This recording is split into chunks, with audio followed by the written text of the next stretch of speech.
শাওয়াল মাসে 6টি রোজা রাসূল আকরাম সাল্লাল্লাহু আলাইহি সাল্লাম রাখার নির্দেশনা দিয়েছেন।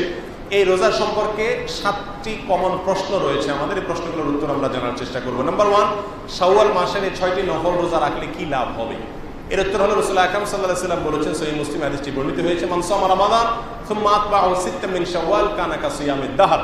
যে ব্যক্তি রমজান মাসে রোজা রাখলো, এরপরে শাওয়াল মাসে 6টি রোজা রাখলো, এই মাস ব্যাপী গোটা চন্দ্র মাসের এই চাঁদে 6টা রোজা রাখলো, সে ব্যক্তি সারা বছর রোজা রাখার সমান সওয়াব পাবে। এই প্রসঙ্গে ইমাম নববী রাহমাতুল্লাহি আলাইহি বলেছেন, কেন সারা বছরের সওয়াব পাবে? কারণ সে রমজানে সাধারণত মাস 29-30 হয়ে থাকে, যদি 30 ধরা হয় তাহলে 30 আর শাওয়ালের 36, এই 36টা রোজা রেখেছে সে। আর আল্লাহ সুবহানাহু ওয়া তাআলা বলেছেন, মান জাআ বিল হাসানাতি ফালাহু আশরু আমসালিহা। যে ব্যক্তি কোনো ভালো কাজ করে আল্লাহ তাকে 10 গুণ বাড়িয়ে দেন। তাহলে 36কে 10 দিয়ে গুণ দিলে 360 হয়। সারা বছর রোজা রাখার সওয়াব এভাবে একজন মানুষ অর্জন করে। সেই